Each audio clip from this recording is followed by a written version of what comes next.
So I just had a memory come to my mind out of nowhere. I haven't thought about it ever since it happened, like what, 2 years ago? Even more than that.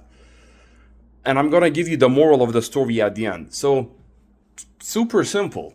There was a project that I had to make at school, something sports related, because my teacher asked for it.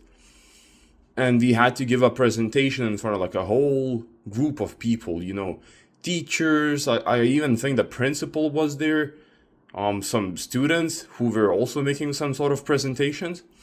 And I was one of the first guys to go in front of the class and give the presentation. And for some reason, all of us had to sit through all of it, like through the whole presentation, and just be there for whatever reason, even though you're done, sit there.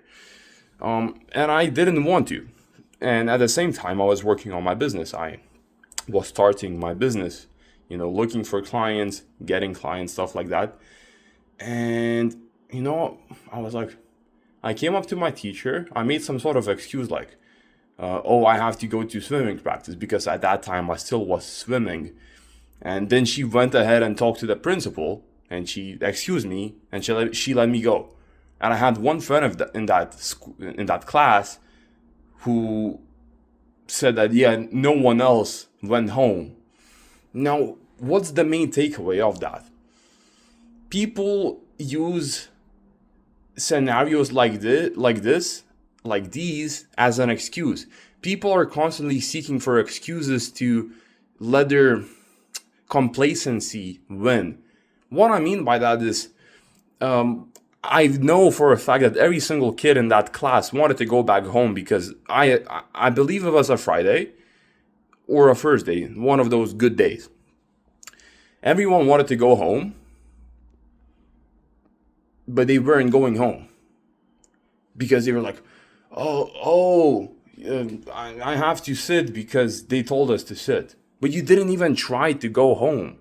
I went back home, I did work, and then I went to swimming. That's the thing. Why are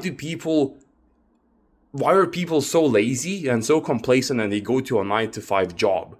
It's because when you go to a 9 to 5 job, you don't have to do your own thinking. You're like a robot, just doing whatever your boss tells you to do, and you don't go out of your way. You're not a black sheep, you're just a white sheep.